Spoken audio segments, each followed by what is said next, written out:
Hi, everyone. Oh, man, that new wave sound. Our old intro countdown used to like hype you up for the show, and now it's like, yeah. And this one was a getting little you bit ready like, for the spa. Just the cucumbers. I'll take a nice nap. We're just gonna have quiet time together, everybody. Careful. Hi, everyone. Welcome to This Week in Science. This is the live podcast broadcast. If you're joining us here in YouTube, Facebook, Twitch, any of the places that we stream video live, or if you're watching us afterwards, if you can see our faces, this is the unedited version of the show. You know, yes. It is what it is. Some of you love it. A lot of shows, they give you a polished version. You know, all the editing's been done. This one, we're and just you can get that. Yeah, you could have that if you it's also available. Downloaded us as a podcast. So in a minute, we're going to start that part of the show. We'll have a little intro. That one's behind a paywall, I think, isn't it? Is there a paywall? No, it's not. No, it's free. Yeah, you can listen to the podcast for free. Yeah. Yeah, and if you're in Davis, sometimes it's on the radio. I couldn't tell you when. Monday mornings at 8:30, 7:30. Yeah, see, early. You couldn't tell me when either. I can't tell you when either. I know it's Monday mornings. Whenever the time slot is. I could look it up. Okay. Well, are we ready to do a show? So Kiki's not here. Obviously, some of you are like, what?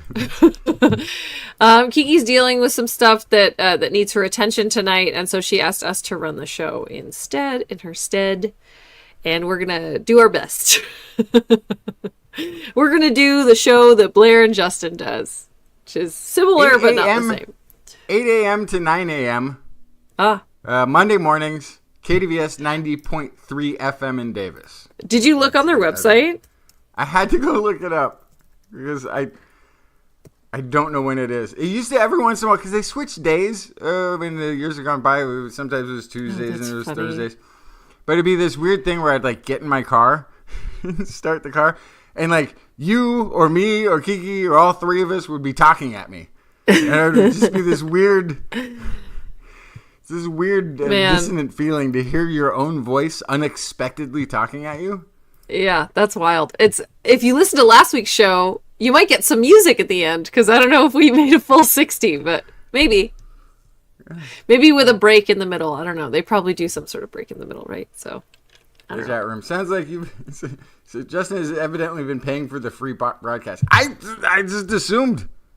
That it was. Can you imagine if you were paying for our podcast, Justin? Well, I like to listen to the show for. No, I'm saying if you, Justin, were paying to listen to This Week in Science, that would be a problem. Why? I would pay. Because it's your show. It's your show. Yeah, but still, I forget. Like I'm a goldfish. I forget everything that happened. I actually sometimes have to go and. That is true. No, I have coworkers or friends or family will ask me all the time, like, "What did you report on this week?" And I'll go, I write 10 stories a week, and I can tell you what 2 of them are at the end of the week. I'm like, oh yeah. Well, we're spoilers. We're at episode 1019, and I've been around since the 300 or 400s. So, if I've done 700 shows, I can't remember what's going on. My brain is an Etch-a-Sketch for these things. Yes. Anyway, the point is, we did the pre-work. We're bringing it to you tonight. We will talk about the science. Well, you did pre-work. Don't even pretend you didn't. We're going to talk about science? That's not an overpromise. We're going to talk about science. I don't know. The pre-work part is a little... You did pre-work, please. What, you're madly Googling while I'm talking to find your own stories? No, you're not. You brought them. I see them in the run sheet. Don't sell yourself short. I got them in minutes ahead. I'm going to be reading stories this week. If you did it before we went on the air, then it's pre-work. Okay. So you know what? You made the deadline. Give yourself some credit. Hey, all right. Hey, that being said, should we what? Wasn't good enough, it wouldn't be called the minimum. Exactly. That's See, right. Justin, 100% full credit. Should we start? What do you think? We might as well. We're 16 minutes past the deadline, past the minimum. Hey, you know what?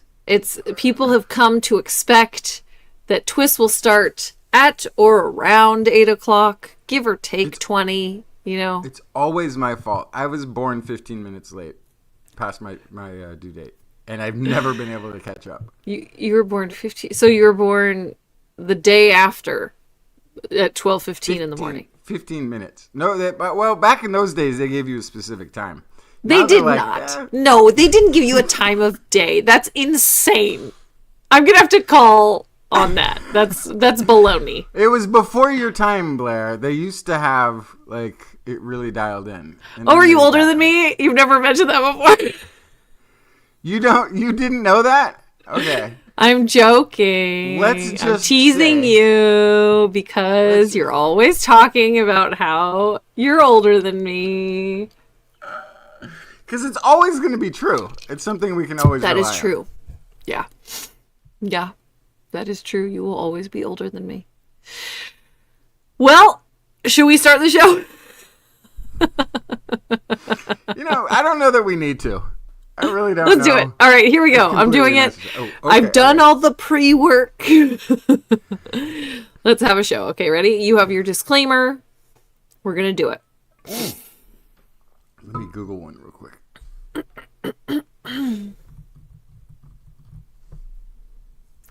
This is TWIS. This Week in Science, episode number 1019. Recorded on Wednesday, June 18th. 2025. Arach-did-you-know? Hi everyone, I'm Blair Bazdarich, and today we're going to fill your head. I'm Blair Bazdarich. Wait, oh God, stop! Hi everyone, I'm Blair Bazdarich, and today we will fill your head with spiders, dog poop, and cat poop. But first...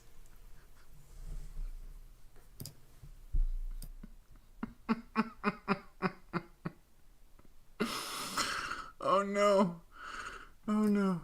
Get it all out now. I'm trying to recover. Give me that. Yeah, you got to recover. Give me a second. Disclaimer. When wandering through the world of humans, a few words of advice. Never take advice from strangers who look like they never take advice. Always be on the side you prefer when burning bridges. And whenever you have a chance, learn more about the world than you need to. Ask questions. Be the person who knows things. The uncogged mind. And when you are hungry for more, when the knowledge you have found is not enough, when the wandering world of humans begins to bore, wander on without them. With This Week in Science coming up next. I've got the kind of mind that can't get enough. I want to learn everything. I want to fill it all up with new discoveries that happen every day of the week. There's only one place to go to find the knowledge I seek. I want to know what's happening. What's happening? What's happening this week in science? What's happening? What's happening? What's happening this week in science? Good science to you, Blair. What? It's playing again. We're going to do it again. It's okay. It's okay. This Rachel, wherever you are, this is going to be your episode. You're going to carry us on your back with intensive editing, putting the sound back in, cutting out all of the...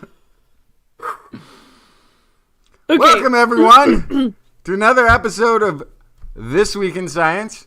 Boy, have we got a show for you today. How does the intro go? I know I've heard it before. That's right. So let's see. What did you bring, Justin? I brought stories about science. Great. This week. I've got, what have I got? Hang on. Oh, no, I got some good ones. the White Sands footprints. They got looked at again. Are they still 20,000 years old? We'll know in a minute. And then I got stories about... I have a whole bunch of weight loss stories at the end that they just sort of all coalesced of what to do, what not to do, and how it doesn't matter. And a toxoplasmosis breakthrough story. Great. Awesome. What did you bring to the show, Blair? Yeah, I brought the story about dog poop. I didn't bring dog poop. I brought the story about dog poop. I also, in the animal corner, I have all spiders tonight. So that's why it's called Arach-did-you-know. As I had a very spider-full week doing my research. So that's what we're up to. As we jump into the show, I want to remind you that subscribing to TWIS as a podcast through your favorite podcast platform,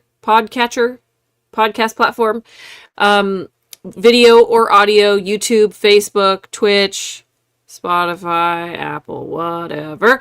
All of those things, wherever you want to listen to or watch us, subscribing does help spread TWIS. It helps with our analytics, get us in front of new faces and ears, and also sharing it with friends is really important. So let people know about us if you like us. And if you subscribe, you'll find out right away as soon as our new episodes are published. So you can find us by searching for This Week in Science wherever, or you can visit twis.org and click on the appropriate logo. Now it's time for science. Justin, why don't you go first? Okay. What did I say that I was going to talk about? I forgot already. The White Sands footprints. Yes. In New Mexico have been dated using a different technique than the controversial seeds that were carbon dated for the original study. In the original dating, the footprints were placed around 21 to 23,000 years old, which is a good 10,000 years before the previous consensus on human evidence in the Americas. There are some non-consensus sites that have been arguing for much older dates as well. But the consensus was still the Clovis around 11 or 12, 13,000 years ago, something like this. Okay. So the radiocarbon dating that they used was of these Rupia cirrhosa seeds found within the footprints. I think these might have been something that got chewed on or spit out.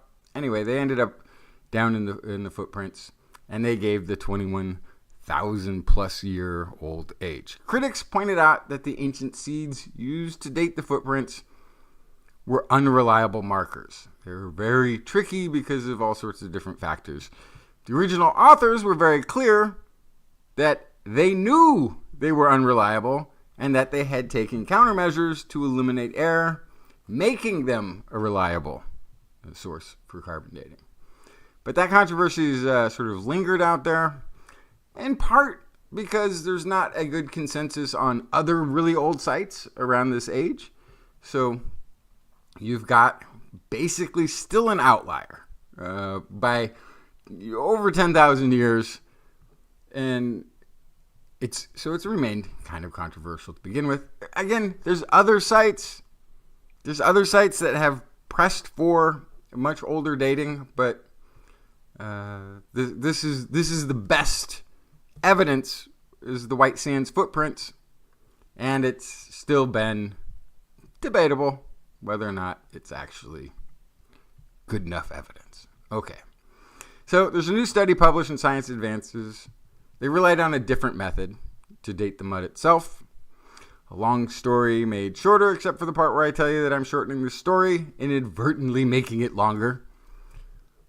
The mud layer that formed was dated with this new technique. And it formed 20,700 to 22,400 years ago. So, 2 research groups now, 3 different labs, one of them completely independent from the researchers, And the original study is being confirmed with a total of 55 separate radiocarbon dates, putting it in that 22,000-year-old category. Controversy. That's a over. pretty tight band of time. Yeah. And so there's all sorts of techniques in looking at the carbon, when this was exposed, when the mud would have formed, because certain things get locked in. So there's all this, but now we have multiple sources for the data, which is always important.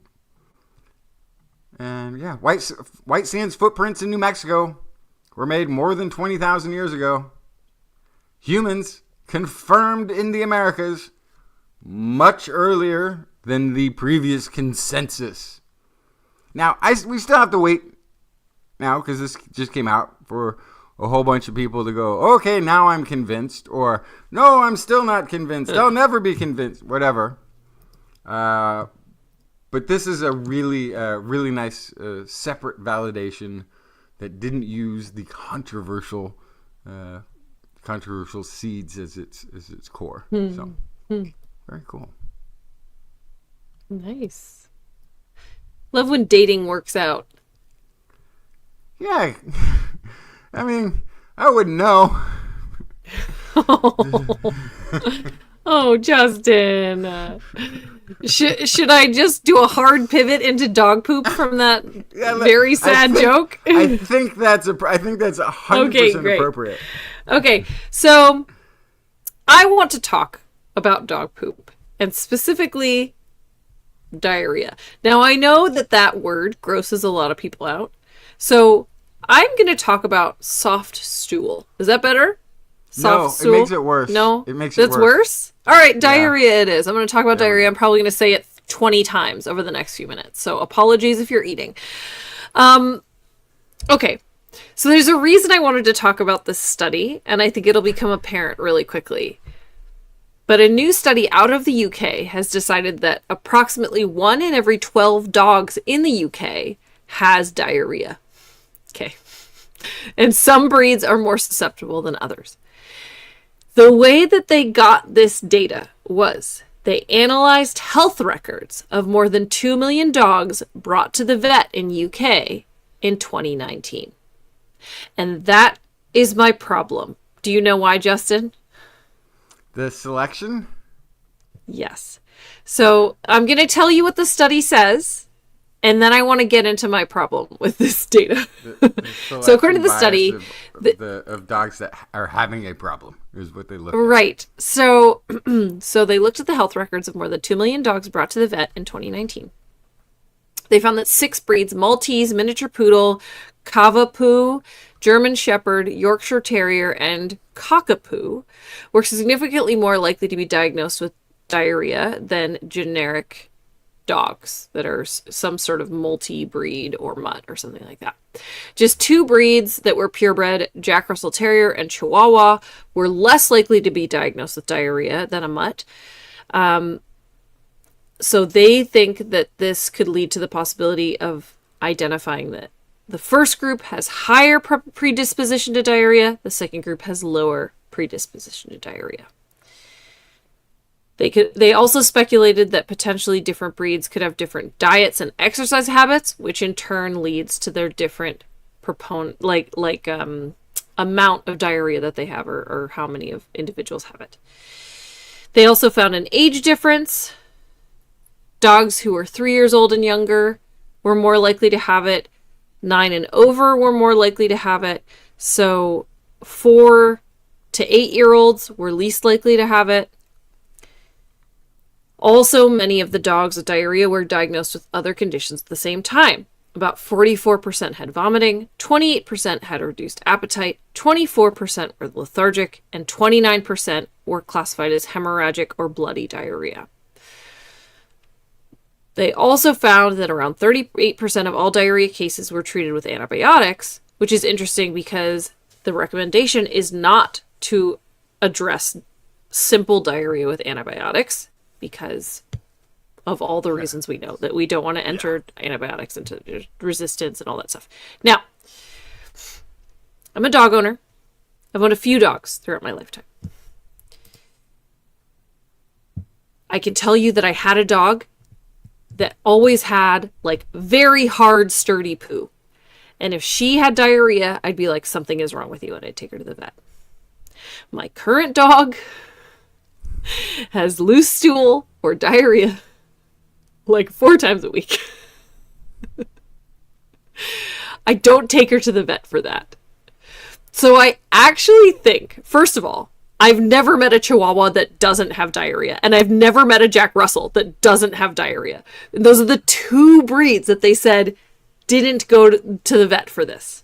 So I truly think this is what I think about when I think about survivorship bias, right? So like, do you know what that is? It's I love this. It's the bias where you have the airplane. And this is where airplanes that returned from battle always had holes and gunshots, right? And so they reinforced those areas of the airplane.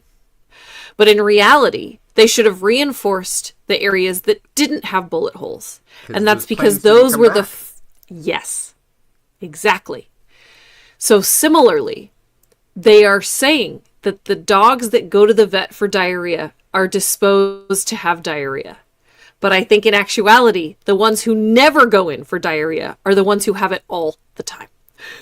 That makes sense. So this should have been a synthesis of vet records in companion with a survey of pet owners. And if they tried to match up that data, I think they would find it didn't match at all. Also, dogs who are younger, under 3 years old, owners are less experienced with that individual, more likely to get concerned. Also, young dogs, you're supposed to be healthy. You're a young dog. Old dogs, 9 and over, you're getting into geriatric territory. You're getting into concerns about end of life. Middle-aged dogs, you're fine. There's other stuff going on. Also, all these comorbidities they're talking about, vomiting, reduced appetite, lethargy, those are the reasons to bring them into the vet. If you just have runny stool, you're like, it'll blow over. But if there's blood in there, you're like, take them to the vet. So, of course, you're likely to have all these other things going on. So, I think it's very interesting that they surveyed vet records to try to make these correlations and conclusions. But I really think there's a flaw in that because vets are also extremely expensive. You do not bring your pet into the vet lightly.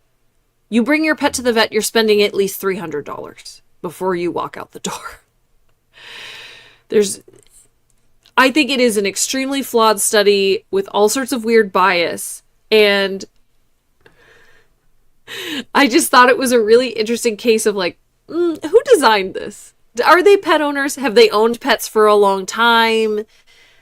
Where did this come from? So, I don't know. That's my 2 cents on this. That's my little rant. So it's a good point, and a lot of why these studies are designed, I'm finding, tends to be because they have access to data, right? And they're finding out what can they discover from a large data set. Not necessarily going in with like you said, the full intent of an investigation. I think that's planned out. But like, what we have a big chunk of data. Let's sort it around until we find something.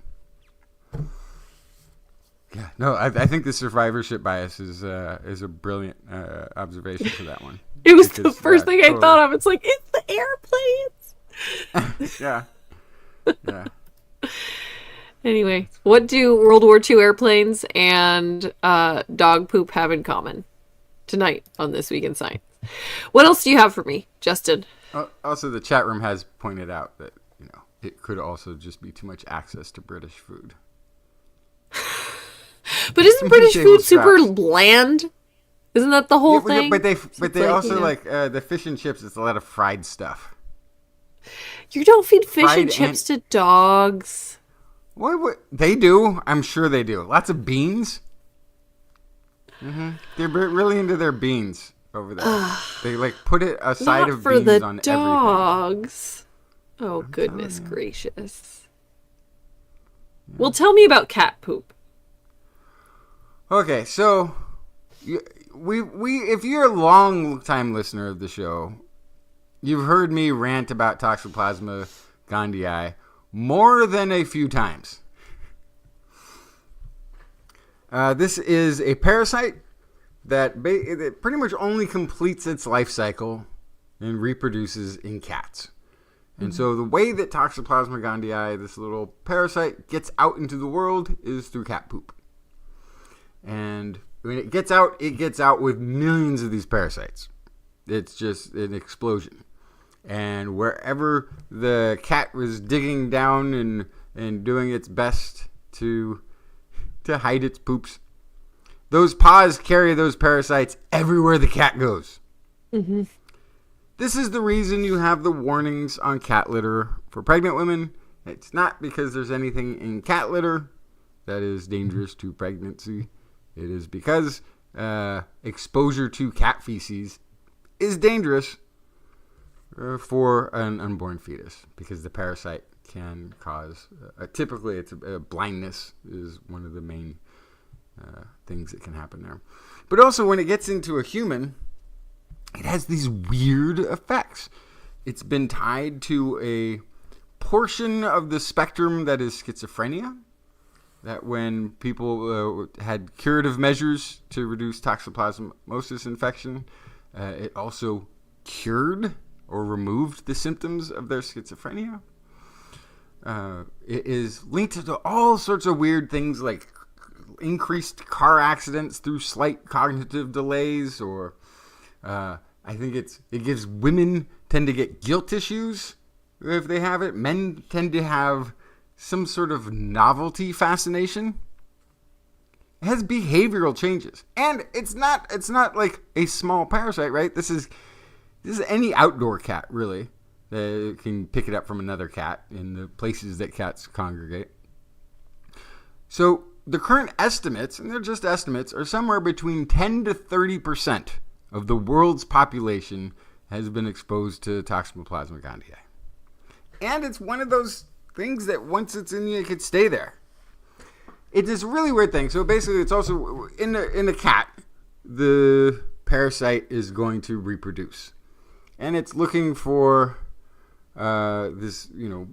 Basically, a cat intestine lacks one enzyme that all other animals have, and if that enzyme is not present, then it reproduces. If not, it just goes wandering, and it's still the eggs, the little eggy. Oh, what are they called? Anyway, the tiny Toxoplasma gondii spore egg thingies go traveling and they wind up in the brain. And there they cause problems, right? But we don't know why. Like how they're causing the problem. And that's where this study jumps in and fills in some information. So this is a team of scientists, University of California, Riverside. They are explaining how in PLOS Pathogens, Public Library of Science Pathogens Journal, how Toxoplasma gondii significantly disrupts brain function even by infecting only a small number of neurons. They found that the parasite interferes with essential communication between these brain cells, and by affecting the infected neurons release fewer extracellular vesicles, EVs, these tiny membrane-bound packets that the cells basically send off and communicate with their neighboring cells to exchange information. This is a quote from Emma H. Wilson, a professor of biomedical sciences at UC Riverside School of Medicine, leader of the research team. We found this disruption in EV signaling can interfere with how neurons and glial cells, especially astrocytes, maintain a healthy brain environment. Even a handful of infected neurons can shift the brain's neurochemical balance. This suggests that communication between neurons and supporting glial cells is not only critical, but also vulnerable to hijacking by parasites. So, mechanism. This is one of those things that's kind of been lacking. Is a mechanism for the behavioral effects that we've seen. I always feel like that's reduced the kind of the impact of the argument is outside cats make you crazy. Well, how? I don't know. Trust me. So we've known that the parasite makes its way to the unmature eggs of the parasite make their way to the brain. Mm-hmm. Right? We've known that for a long time, and we know that had an effect. It was mucking up stuff. Right. But now we have like the mechanism of what's going on. Maybe once it's there, is it's reducing communication. Mm-hmm. And if one thing that we've learned about the brain from listening to Kiki over these years is that it's all connected. Yeah. Like you don't have just a little computer chip here that runs everything that it needs to do and it's separate from everything else. Everything is in communication in some level. So, in this, it's hitting, I guess, junctions of that communication, making them less communicative. But there must also be something a little bit more specific to where it's drawn that needs to get sussed out later, because they have seen very specific trends in behavioral changes and how they affect, by genders even, people. Like the classic example is the cat lady, right? The crazy cat lady that's been in it's been in The Simpsons, it's been in every kind of cartoon show. Every once in a while you'll see, oh, it's the crazy cat lady. It's this lady who's mad and she's got 80 cats living with her, and you see it in the news once in a while. Woman found with new record number of cats. And so if you have exposure to these cats that have this parasite and it's getting into your brain and you're getting guilt issues, where are you going to express that guilt? And how not taking care of more cats? And it's also nature's way of attempting to overcome the odds of taking down a human, I think. Because the only way the parasite gets back into cats is if they eat something that's off target, right? They go out and they can pick it up from the ground, I suppose, and then it gets on their fur and they can lick it and take it in that way. But also if a rat or something like this is infected with the parasite, it becomes less afraid of cats. Mm-hmm. Basically runs into the cat's open mouth. There was one that said that they not only made them less afraid of cats, but it made them attracted to the scent of cat urine. So, the parasite's pulling levers that seem to have a larger strategy, or just happenstance, right? So yeah, when neurons infected with Toxoplasma gondii stop sending the right EV signals, this regulation breaks down. The regulation system breaks down. The result is elevated glutamate levels, which can lead to seizures, neural damage, and altered brain connectivity. This parasite may play a larger role in neurological and behavioral conditions than we previously thought. Well, we've known, I think we've known it plays a pretty good role. At least listeners on this show, we've been tracking it. We've been tracking for a while. This might explain a lot of why societies are the way they are. It's all down to cats. It's all down to cats. Look at the cat states versus the dog states, and I'm sure there's probably a red-blue thing in there. You look at what nations have more cats than others, you'll probably see a uptick in novelty and guilt. There's probably all sorts of things on a large humanity scale that we can attribute. Right. To Toxoplasma well, there's a weird bias at there too, because I feel like you're more likely to have an indoor cat in urban areas, and you're more likely to have an outdoor cat in suburban areas, and those also have certain implications for your leanings. I don't know. Yeah, something to consider. There's that. But then also, like, you can also say stuff like, but if you're on a 8th floor apartment, maybe you change the cat litter less often. Maybe you come in contact with neighborhood pests more. Like, there's all sorts of. Yeah. Huh. But the takeaway here is we finally have kind of a mechanism for how these really cool. How and why these behavioral changes are taking place. It's also one of those things, like, I feel like there should be mass screening for anyone who's having a neurological disease to see if toxoplasma is in there. Because if it's hitting 10 to 30%, and we know it creates behavioral changes, like, that's a huge, that's a pandemic-y scale event. That is massively But everyone loves their underreported. kitties, Justin. But it has nothing. But it's the parasite. See, the parasite has convinced you it's the cat. I know. It's not. But we do. We do need to get rid of all cats. Obviously, is the first step. Honestly, it feels like doing almost anything. weekly now there are stories being released about animals, local animals, native animals being slowly eradicated by cats. So Oh, they're the prolific research killers. is piling up. Yeah, Yeah. pretty tough. Yeah. The whole experiment with letting these small predators just able to wander the streets is not working out great for us, I have to say. It's causing a lot of problems. So, and this has nothing to do with this story specifically, but oddly, I took a wrong turn the other day, and I was on the backside of some buildings in this that actually borders, believe it or not, the dog park, and there were like 50 feral cats. It's this weird one of those gray area, underutilized portions of the town, where like nobody has a reason to go there except me, because I made the wrong turn and I ended up going down this road that nobody uses. And there were like 50 feral, like, we're just like running everywhere. Some were watching, some were like scared, some were like interested, but they were like everywhere. I was like, oh, they found me. It's an ambush. They know what I've been advocating. But then it occurs to me, like, there's probably pockets of feral cats in every town somewhere running amok that are outdoor, probably passing this infection back and forth. Oh, absolutely, yeah. Big vectors. Yeah. And killing the birds. Killing all the squirrels.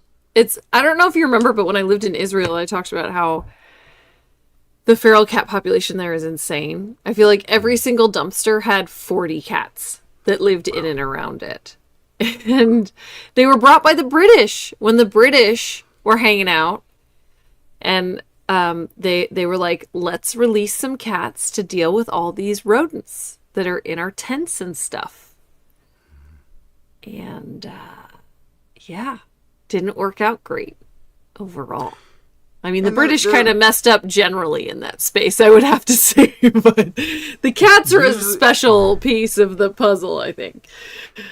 Not the worst thing the British contributed to the situation, but yeah.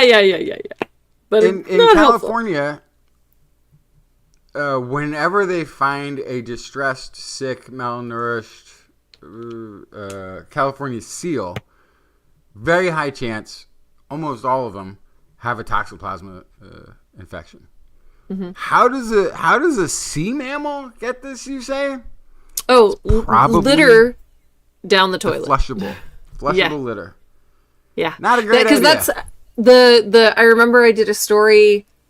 I think when I was traveling through Europe, actually, I kind of remember it being like 3 a.m. I did a story on river otters and how they were catching toxoplasmosis, and it was actually shrinking their baculum. Just like, what a weird, it's a weird side impact of it. So so neuronal changes, cellular changes, lack of communication, especially in development. I mean, we see it as in humans. Depending on how aggressive. Apparently, Brazil has very aggressive toxoplasmosis strains, and it's the leading cause of childhood blindness there.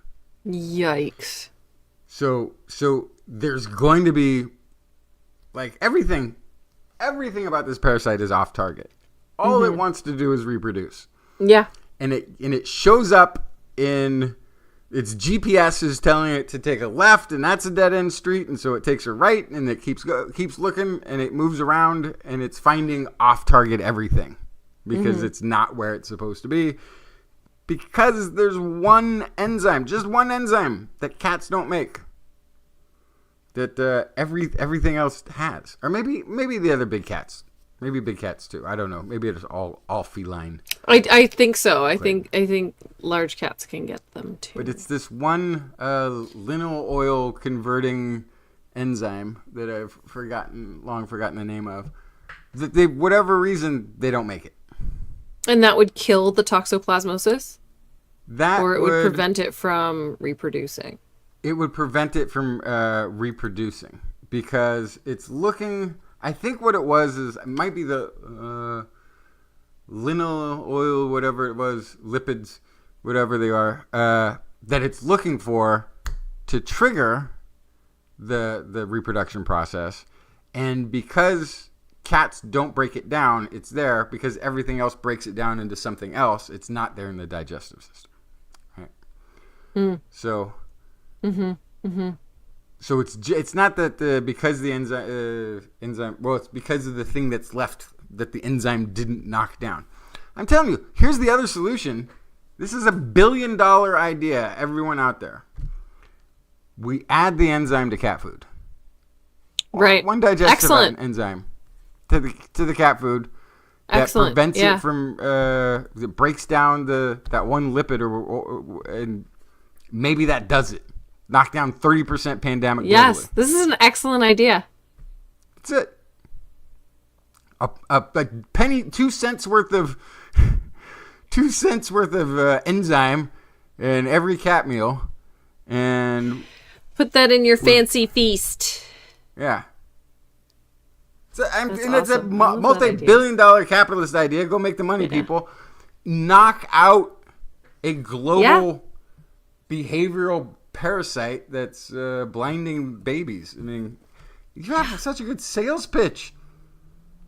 No, Patrick, you start that business. I'm not a business person. I'm gonna show up to that loan meeting and being like, I like a lot of money to fix a big problem. Oh, never mind. Like, I don't have the business acumen to. Cats are the problem. Like, sir.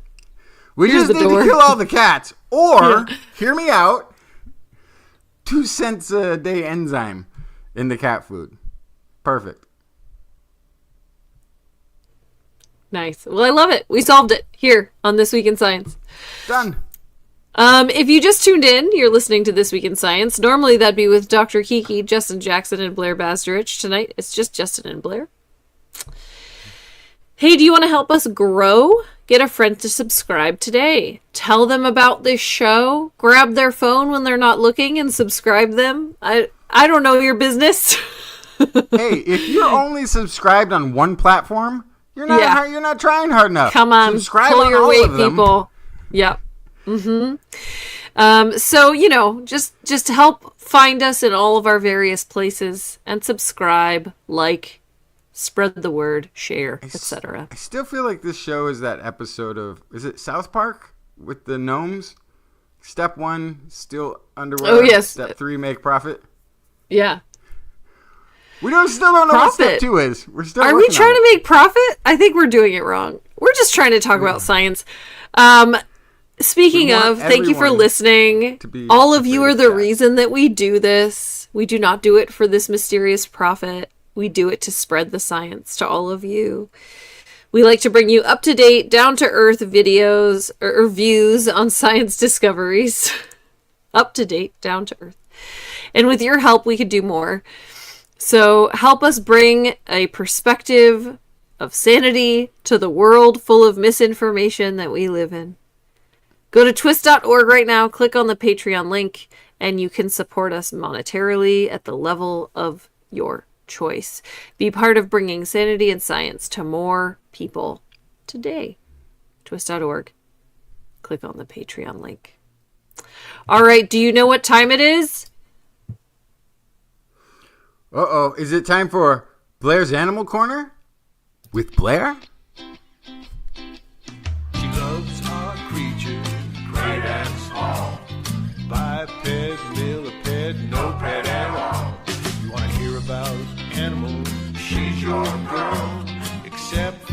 giant pandas and squirrels and a what you got, Blair? I have 2 spider stories for you tonight. I can handle it. I'm going to start with the feather-legged spider and a very special way that they dispatch their prey. This is the feather-legged lace weaver. And a long time ago, 94 years ago, a paper was published looking at the feather-legged lace weaver spider. And they suggested, potentially, that this spider had an unusual way of hunting prey. This 94-year-old paper posited that perhaps the spider regurgitated a toxin onto silk after it was spun, and then used that silk covered in what is essentially spider barf to kill its prey. This is a very particular kind of asphyxiation with a topical application of a toxin as opposed to an injected venom. So, researchers went to the field. They went to plant shops and greenhouses where you would find these spiders that hang out in plants. And they captured specimens of this spider. They looked at them under the microscope. They found that they did not have venom glands in the head that you would usually see in a spider. Instead, they saw some weird muscles in their place. They also found fangs without ducts for injecting venom. Normally, when an animal injects venom into your body, it's because there's some sort of whole delivery system from the fang directly into your body. The genes that it coded for toxins were expressed in the midgut. So they were pumping toxins into their gut. When they tested that toxin, they also showed it was different from the one that is usually found via spider fang. But if they injected it into fruit flies, it was just as deadly. So it still did the job. So next, they took those spiders and they put them under a microscope. And then they observed as they killed prey. And so what they did is, they did indeed, they covered their prey with silk that was already covered in regurgitated toxins. So this 94-year-old paper was accurate. So they regurgitated this toxin, they wet their silk after it was spun, and then they wrapped their prey in it until they asphyxiated or died of toxicity or both. So, pretty wild. This gives us a new idea at spider evolution. Like, there's a whole new kind of methodology of dispatching prey that we haven't seen before. And it also, the really important thing, I think, and the thing that really is going to lead to some future study, is that these toxins are unique. And so this can pave the way towards medical research, because when we have new toxins, we might actually have new painkillers or other new medicine based on those toxins. So a really weird behavior that in the end could result in some really good medical science that we could benefit from. Here's the spider in question. There you go. The amount of ads is crazy. Okay. Feather-legged spider. It's also just so evolutionarily fascinating that it's like, all the other spiders have toxins. I want one. Like, it still is essentially using a chemical warfare to get the prey, but lacks like all of the evolution for the venom, for the delivery system, for the like missing all of it. Still comes up with the same general strategy. That's kind of amazing. Yeah. So, whole new way of doing it as a spider. And then from these very small, delicate spiders, let's talk about tarantulas. Tarantulas are like the big fuzzy puppies of the spider world, I suppose. They're walkers. They're a lot less kind of hanging from web. They're more clomping around on the ground usually. And spiders also will molt their entire exoskeleton, which includes their legs. And without getting on a whole tangent about their legs, spider legs are really weird because since they have an exoskeleton and they don't have bones, they don't have like muscles exactly like we have muscles, they don't have ligaments like we have ligaments. Their legs act more like even are spiders. What even they act more like hydraulics with like air pressure. Right. Their legs, it's crazy. Yeah, they just reminded me of the hydraulic gripper spider that they made for no reason. Yes. Okay, so I'm glad you brought that up because I want to talk about the study that potentially has some pretty grim scientific methods, but not the grimmest we've ever talked about with spider research. Maybe because people think spiders are gross or scary, they don't mind doing some pretty crazy things with spiders in the lab. I know that Brian, my husband, will never forgive me for the study that you brought up because it felt so macabre to him and he thought it was so cruel what they did to the spiders to turn them into little hydraulic grabbers for no reason. But spiders, they have this exoskeleton, they have these legs. When they molt their exoskeleton, they basically get a brand new set of legs. So that also means if a leg gets caught and gets pulled off, if a leg gets eaten, if a leg gets injured, when they molt, they get a brand new leg. But until they molt, they are a leg short. And now we know there are insects that walk with 6 legs, and we see how they walk. And then spiders have 8 legs, and we see how they walk. And it is not the same. And so researchers wanted to know, when they lose their legs, do they change their walking strategy? Do they walk like a 6-legged insect? And so that's what this study is all about. When they're young, it's important for me to tell you this. When spiders are young, when tarantulas are young, it takes about a month for them to molt and have a new leg. Okay. So all the spiders in the study get their legs back? Is that what I'm hearing? Yes. Are you sure? Yeah, you're not going to like what I have to tell you. No. So researchers looked at Guatemalan tiger rump tarantulas. And they wanted to see what happened when they were relieved of 2 limbs, is their language. Oh, what a relief. Oh, gosh. Oh, thank you. Thank you so much. I was having to carry 2 extra unnecessary legs everywhere. So Thank you. How they did this. Relief. Now, my initial thought was like they just pulled legs off of these spiders with tweezers. That is not what they did. They did not cut them off. You tell me if this is better or worse. They adhered their front right and rear left legs to a piece of card. And they waited for the tarantulas to just detach them on their own. Because they were stuck. So like, this is what, 197 hours or whatever that is? That's basically what they did, is they were like, you're stuck. What are you going to do about it? And so they detached their own limbs so they could be freed from this space. So it's not like they gave them a tiny hacksaw.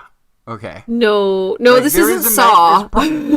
There's probably like a survivally mechanism in Yes. place Oh, for, like, absolutely. Yes. So So if they got caught between a couple of rocks, or if a predator was trying to eat them and they grabbed onto the leg, they would go, and they'd pop off the leg and they'd keep going. Yeah. Right.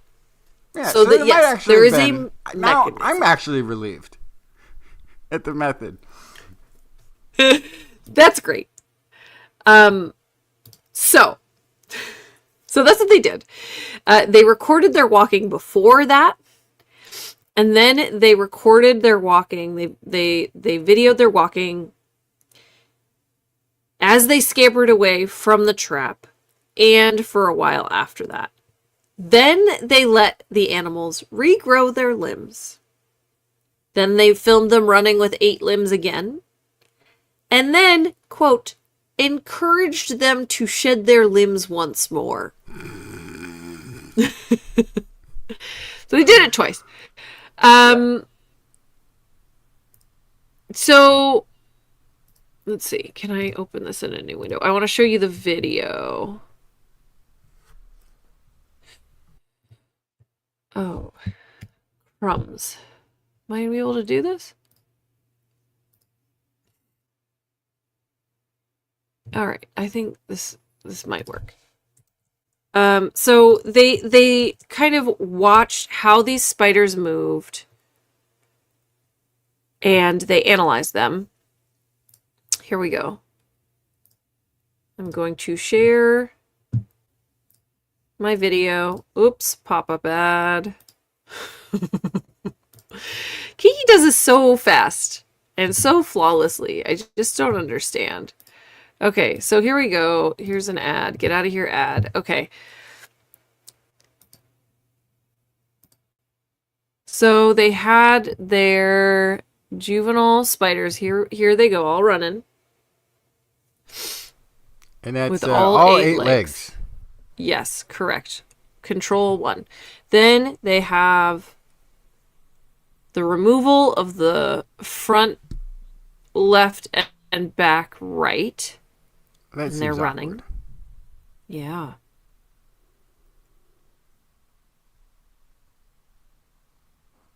Now they have their second control. They grew back their legs. They molted. Back to walking normal.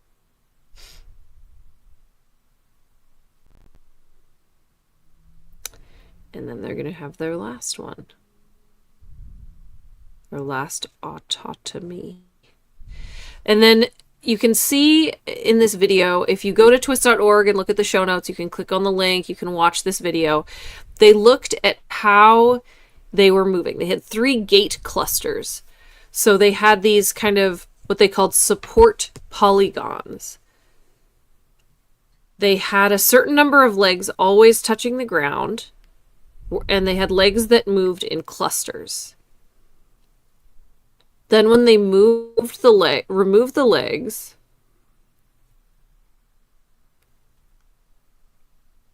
then they found that they didn't kind of go immediately to any clear strategy. They didn't completely change the way that they worked. It's very awkward if you're looking at it. They kind of adjusted a little bit, but they really walked the same way. They looked at 800 strides over the course of this study, and they watched how these spiders moved. And I'm going to stop my screen share so I can look at my notes. So yeah, it kind of looked like, if you're just looking at the back leg, because I can't track all 6 or 8 right at the same time. It looks like it has the same motion pattern, even though there's only one right. back leg now. It right. seems like it's just that, when you have 8 legs and you go down to 6, it's still plenty of legs to move. Yeah. They didn't switch to a 6-legged walking pattern, I guess is the... Right, exactly. So they had 43,000 frames to analyze, 800 strides, so they needed help. They enlisted some physicists. And the physicists analyzed these strides. They found, first of all, that the reason they did 2 amputations is to see if they remembered from the first time and adjusted quicker the second time. They did not. They recovered their ability to run the same amount of time after amputation both times. So they weren't kind of learning how to run on 6 legs and then retaining that knowledge for the next time. They had the same adaptation time in both cases. They splayed their legs wider, they twisted their body, but they were still as mobile. And so the full set of legs, they alternated between having 4 feet in contact with the ground at any time. So they were, it wasn't that different from, I feel like, the way that we walk. Like, they always had stuff touching the ground. It was 4 and 4. 6-legged tarantulas, they figured they had 2 options. They alternated between, either they would alternate between having 4 and 2 legs in contact with the ground. So basically they're just like, oh, I'm limping around, I'm missing 2. Or they would alternate between 3 touching the floor at the same time, like an ant. So that's how ants and other insects do it. They didn't do either. They kind of just plopped around as best they could. They, in fact, the tarantulas with all 8 legs didn't follow those rules perfectly to begin with. Sometimes they would leave a random leg lingering on the ground a little bit longer. They would raise a 4th limb early. They would leave just 3 in contact and the 4th wouldn't touch the ground. So really, these 8 legs are giving them plasticity in their movement. That's how I would interpret this, is that the point of the 8 legs is to give them options. Am I climbing up a wall? Am I grabbing something? Am I maneuvering around something? Am I touching something that's moving and I don't know if I'm going to have to change my weight distribution? Or did I lose some legs? And so all of those 8 legs contribute, but not in clear roles. And so when they were down their 2 legs, they alternated randomly between limping forward on 2 and running like an ant. And then sometimes they would, mostly they favored the hind legs, but overall it was just kind of all over the place. They didn't follow any sort of rhyme or reason to how they were moving. They just were kind of getting by. And that's what it looked like in the video. It looked like really awkward, right? Mm-hmm. So they don't really relearn how to do anything. They just bend the rules and stumble along as best they can. And I would argue the reason they can do that and they can start running almost immediately after they lose their legs is just because they have so many. Yeah. They're beefy. You gotta go down to 4 next time. And also take them off, like, symmetrically. Like, there's something, like, unfair about this one front. I think and one if you rear. take them off symmetrically, it really throws off their center of gravity unless you take from the center. Yeah, now we need to get another. I think that might be part of the study that they did an oopsies and they started over. As they're like, well, we took the 2 front ones off and he just kept face planting over and over, wouldn't go anywhere. We took the back ones off; they were dragging their butt the whole time. So I don't know. I don't know why they did this. I think it was all about weight distribution. I think that was their intention. That would be my guess. But an interesting study with an interesting design and interesting results. Of course, I think this could help us figure out how to program robots. I'm sure there's physics involved. There's all sorts of cool kind of lessons to be learned from this study. But also, did they just want to pluck some legs off some spiders? How not to do it is what we learned. Like, I would just start running like put in the 6-legged runner pattern. Like, you know, robots are a little easier to work with. They didn't take that's true. billions of years of evolution to figure out a way to do it either. They can be a little more flexible with that programming. Yep. All right. What else do you have, Justin?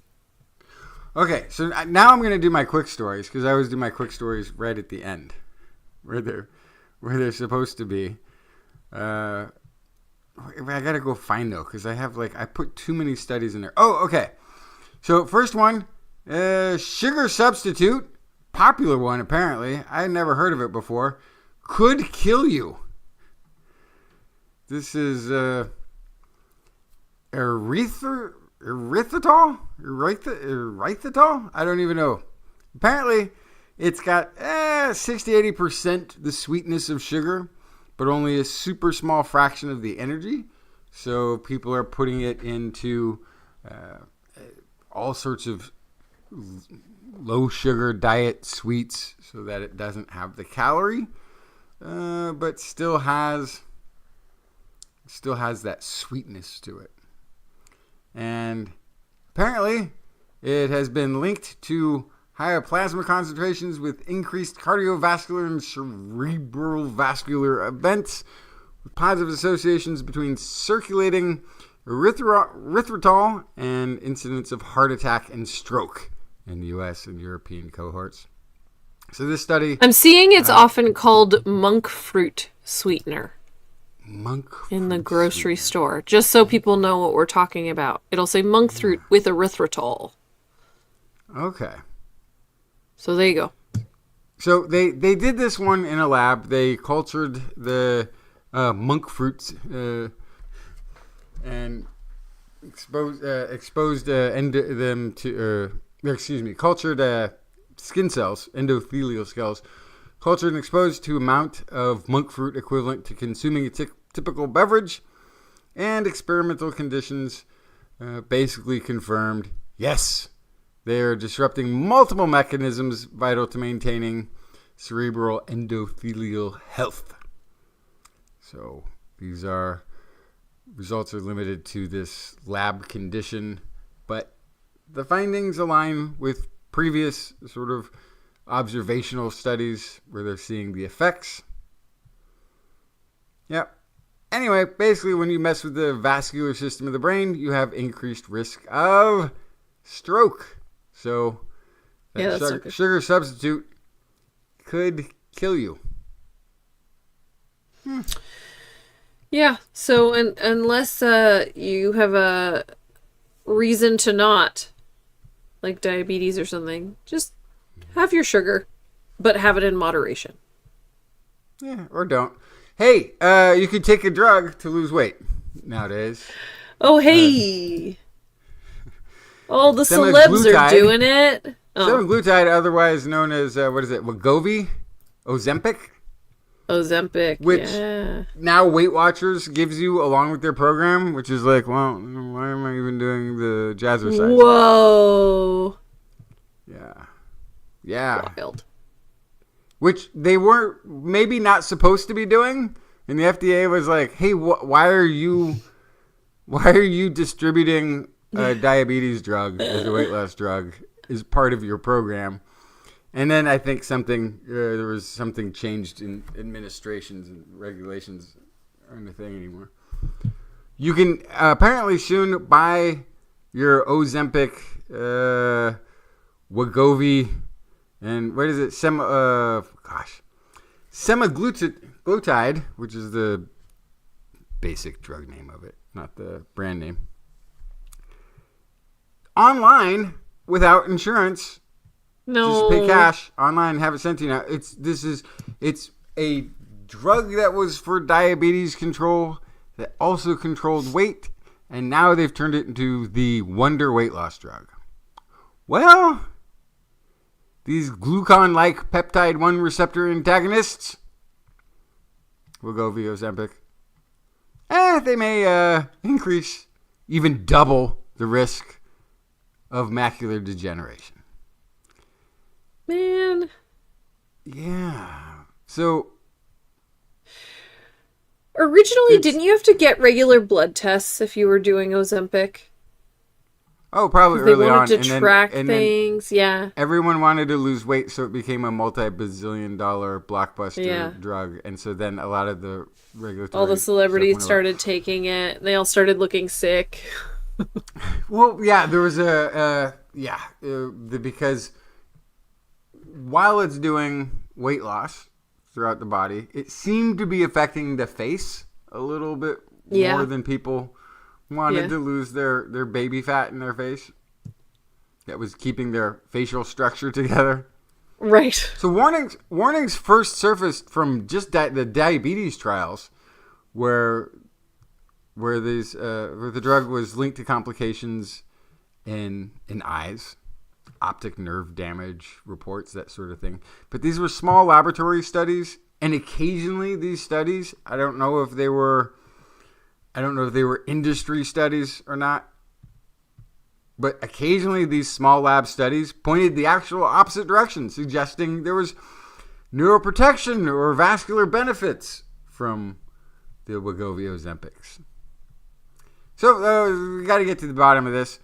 Now there's hundreds of thousands of people doing this drug. You don't have to do a small lab sample. They had, this was a Canadian study, 3-year-long Canadian window of participants, 139,000 plus adults. Among them, in the cohort, among them, 46,334 had used the GLP-1 receptor antagonists, semaglutide, Wegovy, Ozempic, drug of many names. And yeah, the adjusted hazard ratio, when taking into account, age, race, gender, smoking, whatever, adjusted hazard ratio was 2.21, which makes basically a 221% higher risk of getting of having the macular degeneration. Now, it's the percentage of people who get this retinal eye problems is small, but it's doubling the risk of a small problem, which affects more people as they age. It's still really. Do you want to be skinny, but you might lose your sight? Yeah. It's I think the leading cause, it says here, age-related macular degeneration blinds more older adults in Western countries than any other retinal disease. So of the things that make you go blind, this is the leader. This is the leading cause. And apparently taking Wegovy, and this is a short-term study. This hasn't even been available. This isn't even really a long-term study. It's 3 years. Doubles the risk. Okay. Not good. But I have good news. Yeah? I have good news. There's a study here that says that intermittent fasting appears to have similar benefits to calorie-restricted diets for weight loss. Oh. So hear me. Can you believe it? Eating less food was found to be as effective as eating foods that have fake calories in them. So eating less is just as effective as eating as much less. With, yeah. With calorie restriction. As often with less things. So you're still eating the same amount throughout the day, probably. But basically, just at different times. Yeah. Wonder Diet has been discovered, and it is, wait for it, eat less food. Yeah. Either way, doesn't matter. Yeah. Fast and then eat a big meal, or eat small meals all day. Just eat less food. Yeah. And then Rapamycin, the anti-aging drug, as it's being called, turns out that it will extend life span of people, even if they don't have dietary restriction. So, here's what we've come up with. We're going to summarize. The artificial sweetener is going to give you a heart attack and you'll die early. The drug that makes you skinny will blind you. Okay. Not eating as much food is as effective as going on a diet where you eat awful food. And then you can also take a drug that allows you to eat whatever you want and you'll still live longer despite not having calorie restricted yourself. That seems like the winner to me. The one where you can just eat what you want and still live longer. Okay. Interesting. But you get to pick your poison, you know. What is it? Live fast, die young, make a pretty corpse. That's an option. That's one of them. Live a long life and well into your older age and eat whatever you want. That's also an option. Mm-hmm. Or you can take this drug, apparently. You can take a couple of drugs. You can take both. What happens if you take all of them? Oh, no. What happens if you follow all of the advice? You'll pop out of existence. Follow all of the advice at once. The diet fairies will come take you. You do both. In your sleep. From your bed. Oh, my goodness. I want to. We need to do an episode one day where I just get to mock nutritionists. I want one episode. Yeah. Someday. That seems fair. Because there's so many. You can go into. Well, I guess you can't go into a bookstore anymore. Once upon a time, when I was your you age, certainly can. I was just in a bookstore a few days ago. Well, you live in San Francisco. It's different. But it's a whole category of eating right and health food advice you can get in books and on the interwebs is full of food health idea advice, diet advice, all these sorts of things. And they're basically, somebody's like nutritionists and flat earthers. They're basically using the same level of information. And by the way, it's not don't make fun of the flat earthers. They've updated. It's now a cube Earth, which explains why it looks flat in some places and it pokes up other places and still can get around with it. Yikes! It's a rounded cube, and the edges are really, really rounded. It's like a 20-sided die, if you can picture all the little. It's like a 200-sided die. Then I'd believe the local areas are flat. It's just you can still roll it. Okay. Sure. Well, anyway, I think that'll do it. Do you have any other science you wanted to talk about tonight? Or no, that was all of the rambling I had. Excellent. Well, I think we've got it. Thank you all for listening. I hope you enjoyed the show. Shoutouts to Fada for his help with social media and show notes, Gord for manning the chat room, Identity4 for recording the show, Rachel, thank you. Really, really pulled your weight this week. Appreciate. This is not even going out on the air if Rachel doesn't fix this.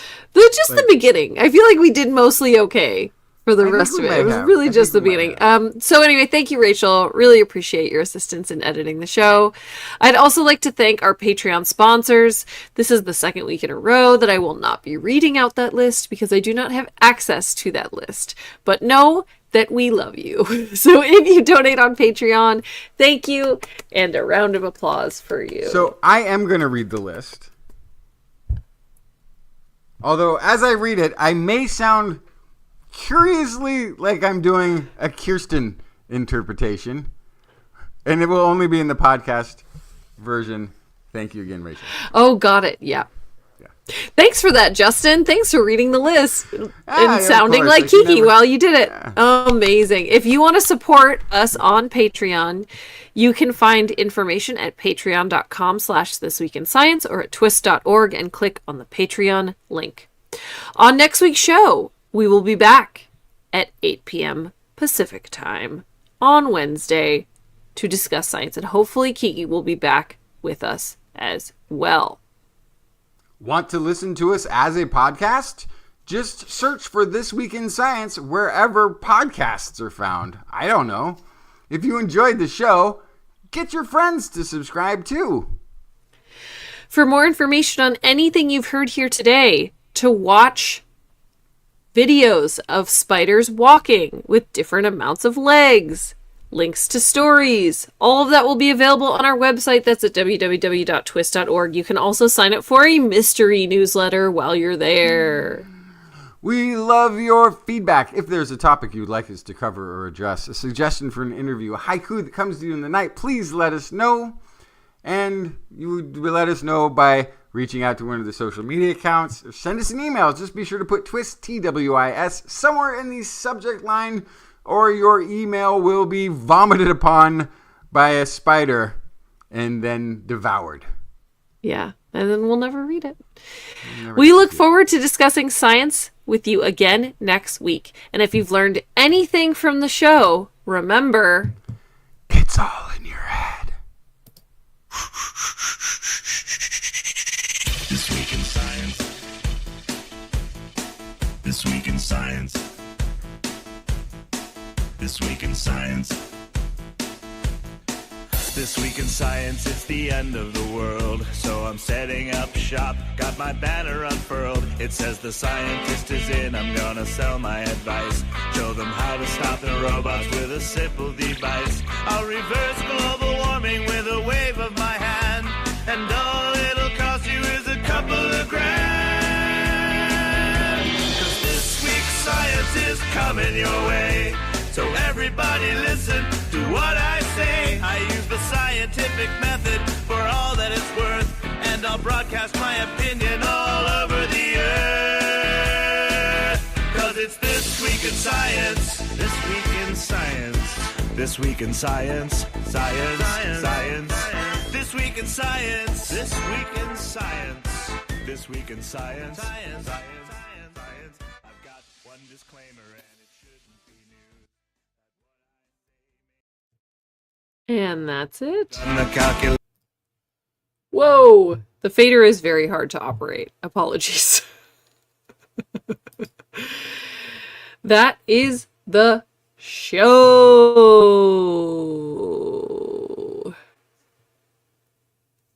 I hope you all enjoyed it. Oh yes, the Tesseract Earth. Perfect. Yes, that's right.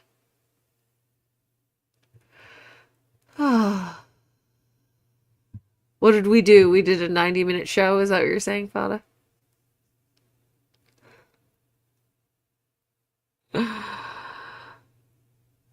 Great. Well, I'm so glad all of you were able to join us tonight. I know crazy things are happening around the world.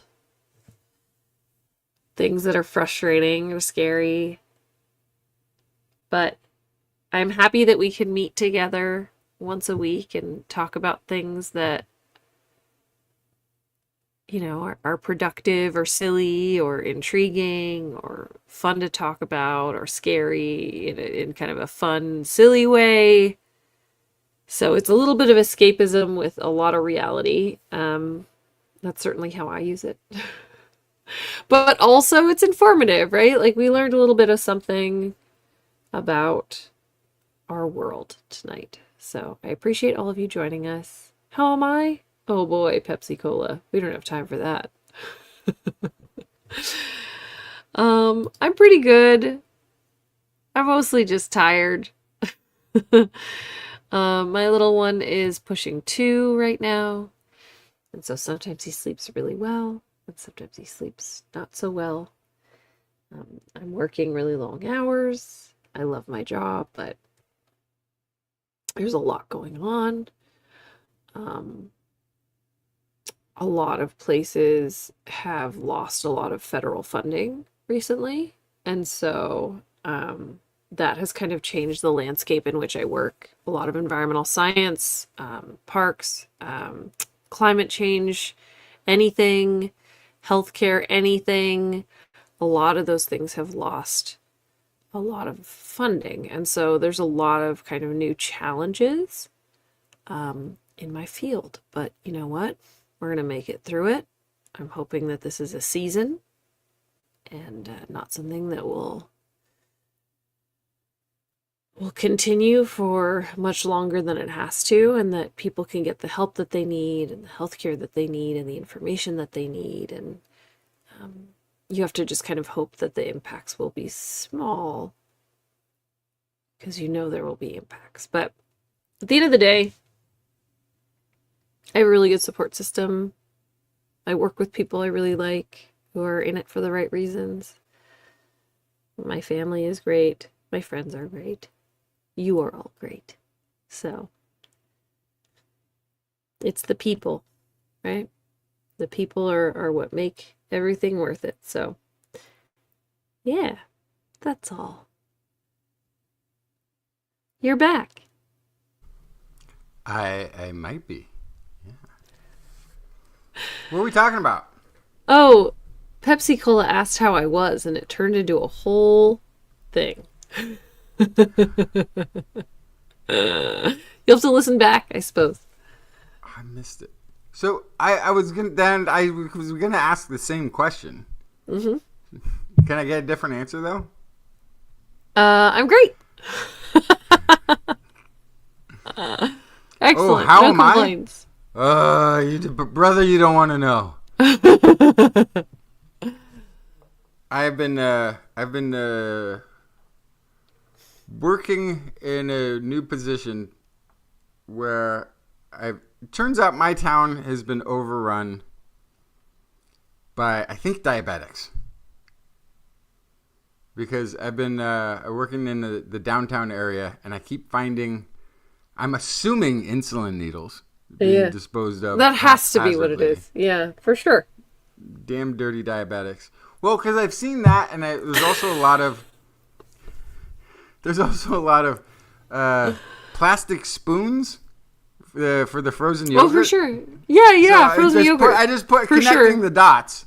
I'm just like, it must be those damn dirty. They're eating the frozen yogurt, and then they need the insulin. Started, for sure, obviously. Get the diabetes, and then they're just they're still eating the I think you figured it out. Needles. For sure. Yeah, that's exactly what's going on. We need to stop this frozen yogurt infiltration into our society. I think it's a problem. Do you remember in the 90s and early 2000s when frozen yogurt was everywhere? That was a wild time. It is. I'm in a college town. I'm in a small college town, and there's I think 5 places, and it's hilarious how much litter they produce. It's everywhere. Yeah. Yeah. Froyo is the problem because like I think the town. I don't know. They may have gone back on it now. There was like the whole talk of banning plastic straws or whatever. That's not the problem. The problem is the plastic spoons. Plastic straws have been gone from San Francisco for years at this point, and it's fine. Everyone's adapted. They're still it's all here. Fine. They're still in the Central Valley. They didn't go away.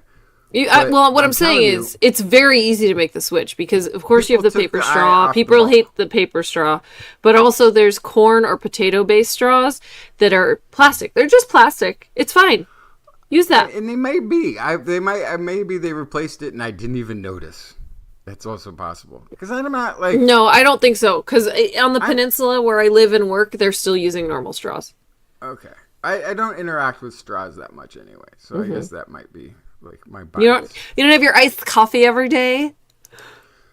No, I drink... Well, actually, I kind of do now. I do have I have a coffee every few minutes in the morning. Every few minutes. To resuscitate myself for the new world. Oh my goodness. But yeah, it's we took our eye off the ball. It's those plastic spoons in this town. That's what they need to replace. Mm-hmm. Well, I don't think plastic spoons are getting lodged in sea turtles' noses, and I think that's the PR angle. I'm gonna have to Photoshop it. Yeah. I mean, I'm gonna have to do some research. Yeah. That's oh my goodness. Huh. But, well, so you're a working man. Are you full time? No. This is so I have multiple. I've got the science writing job.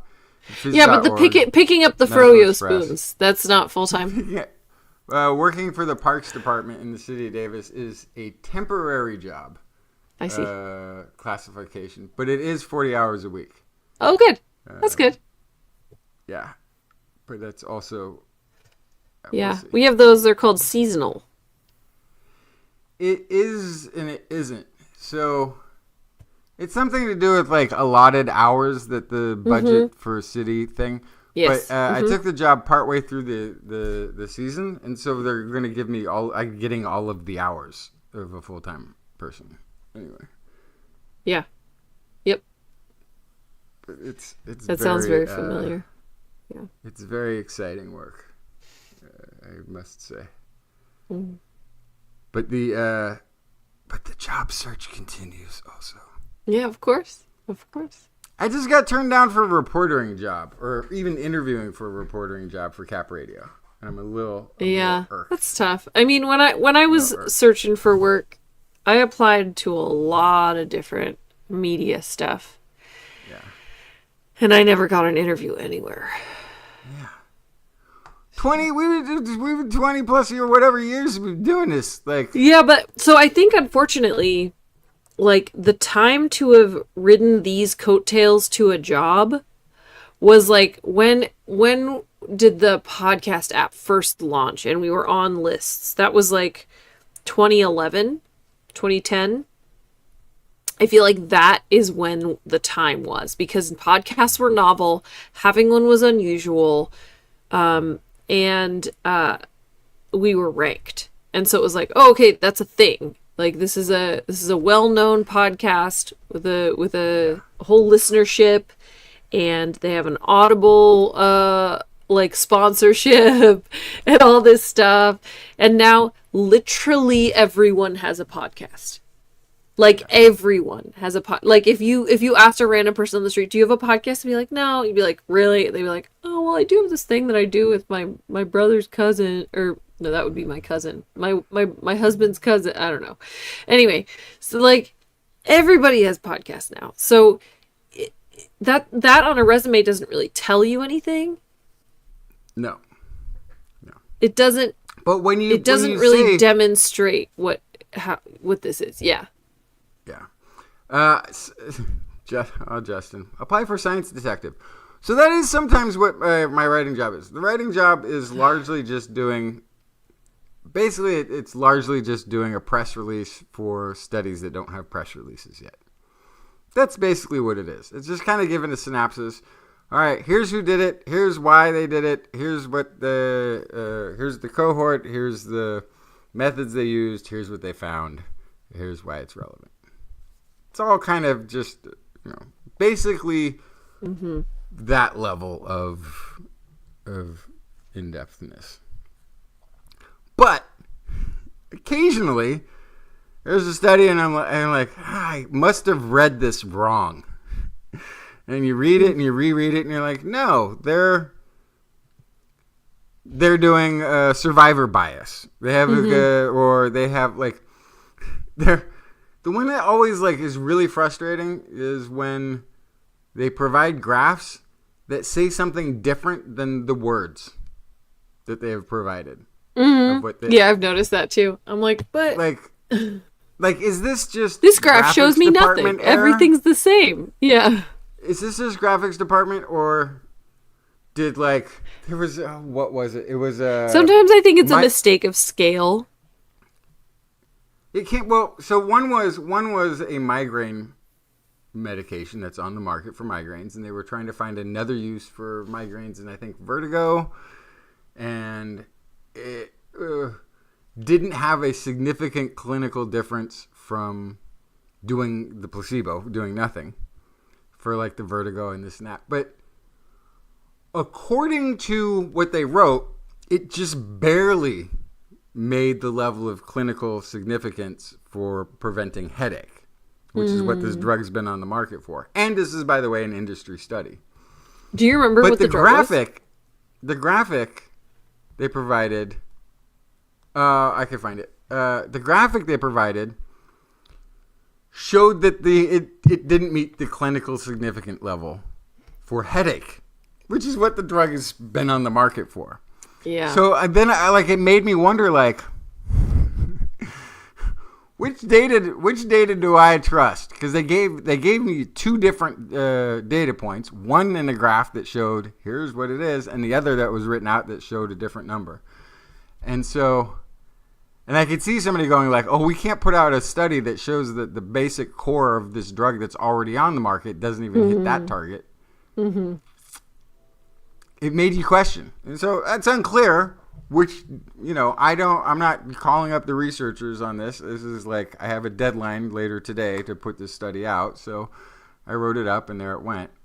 But, and then every single ancient Chinese medicine being applied to current medicine story is, got more biases and funding to find the thing that they are then finding by a state-run organization in an authoritarian country that has made this a priority. And so then you're like, I know that I can't really trust this. Why are they still giving me these to cover? Or like anything to do with acupuncture doesn't have, is always a correlative. They've been doing acupuncture studies for 50 years, and every single one of them is correlative. They're trying to make it fit in a hole. Yeah. That's a different shape. And they're like, get in there. Part of the problem is it works on a mechanism of chi energy, or whatever it is. Yeah. Is not a thing in Western science. So every time it has to be presented as correlative because the mechanistic thing that's taking place doesn't exist in Western medicine. It's not a thing. I also feel like it has acupuncture, in my experience, I don't know. I feel like it has a reverse placebo effect, if that's the right term. I don't know. Where like if you go into it with a bad attitude, especially, you're definitely not going to feel anything.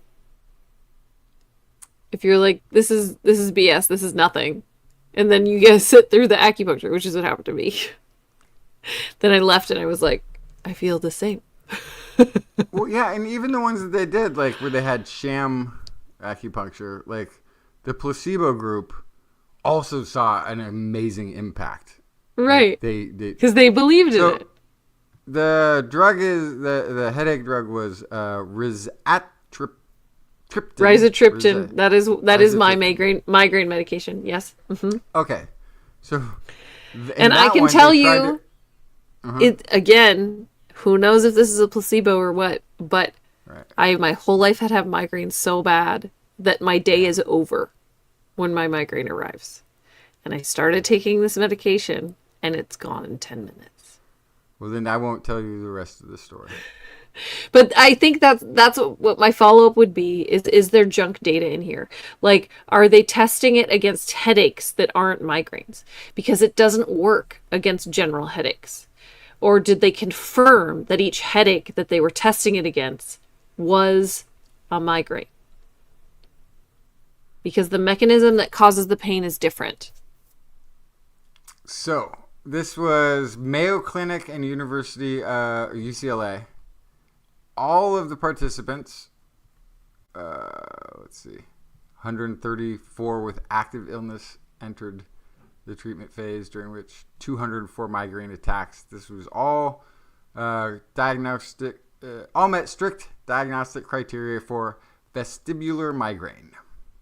Mm-hmm. Yep. Now they were looking at reductions for dizziness because these people had the vertigo associated. Right? Yep. It says roughly 48.3% of treated attacks showed improvement in vertigo, compared to 56.8% with placebo. So it actually underperformed. Right?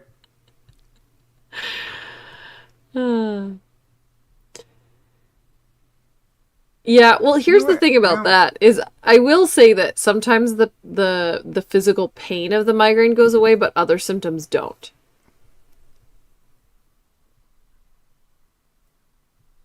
For what it's worth. I don't know.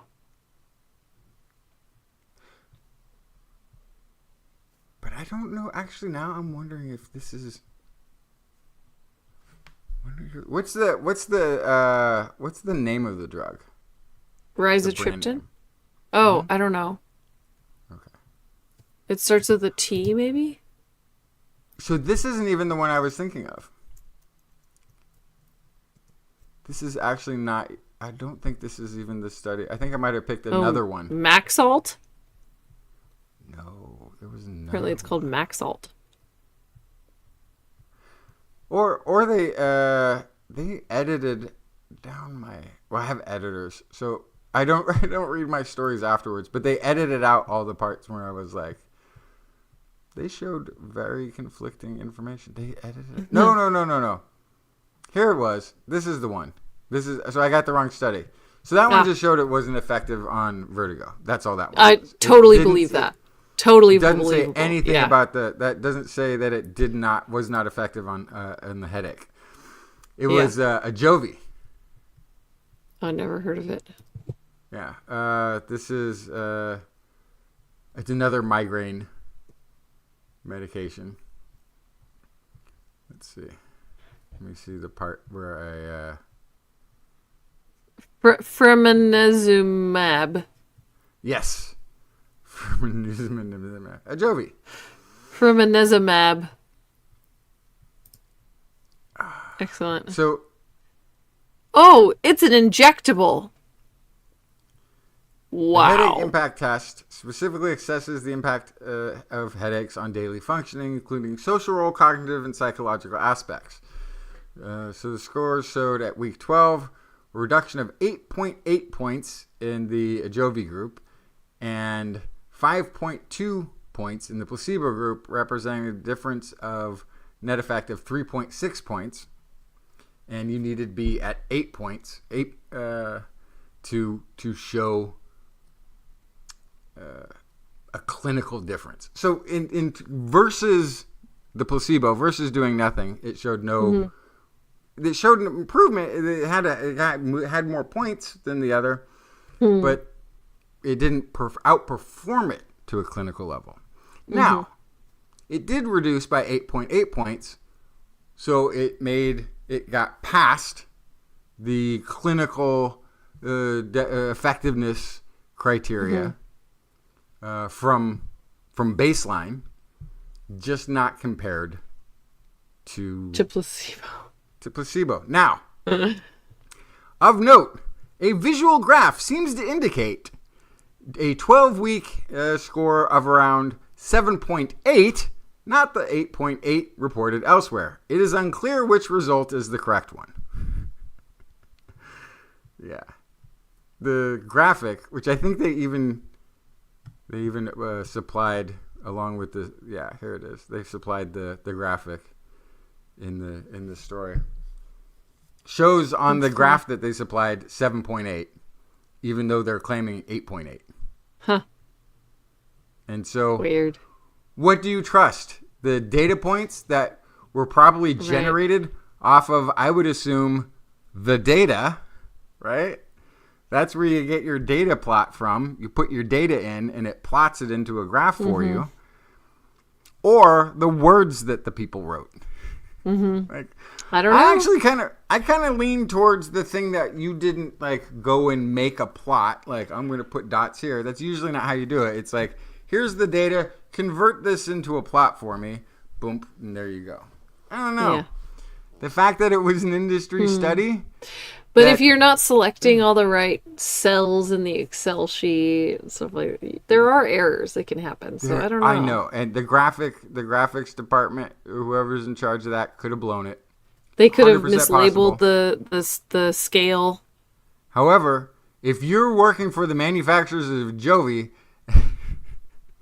and you just showed that your successful migraine medication didn't meet clinical significance from baseline. That's an injectable, so it's got to be so expensive.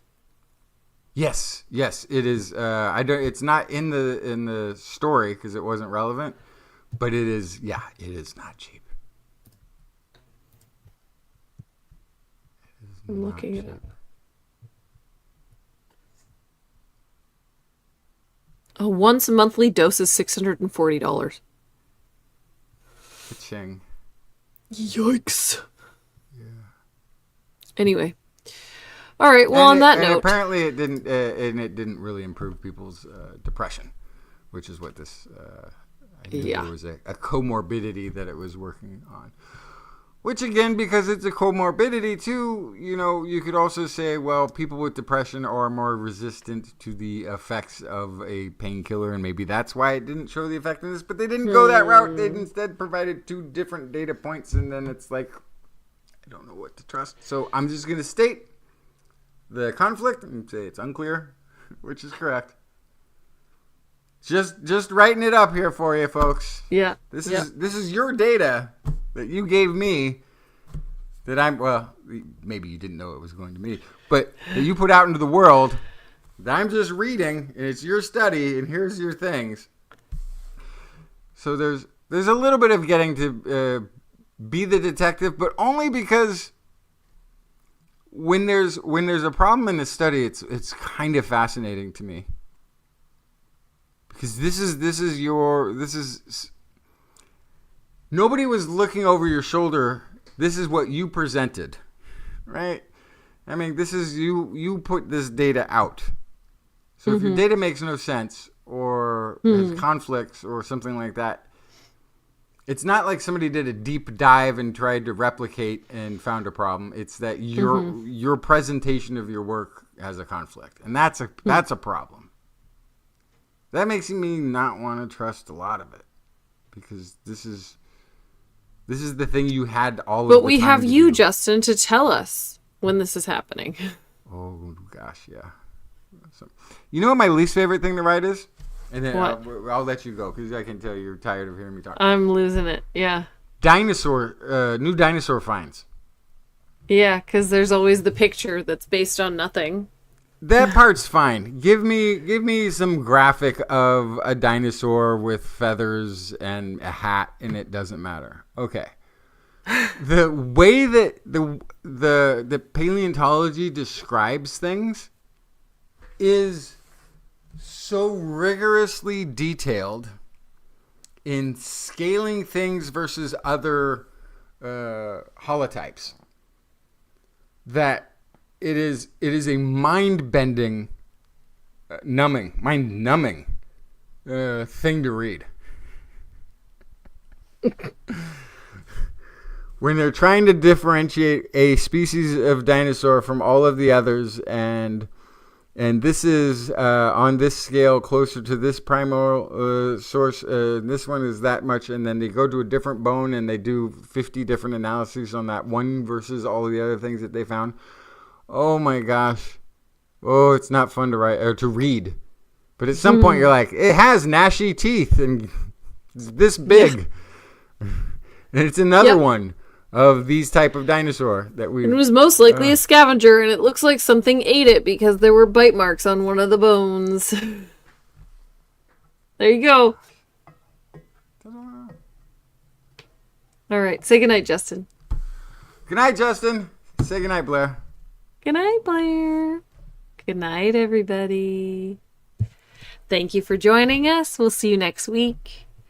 Stay happy, stay hopeful, get some sleep, and stay lucky. Bye.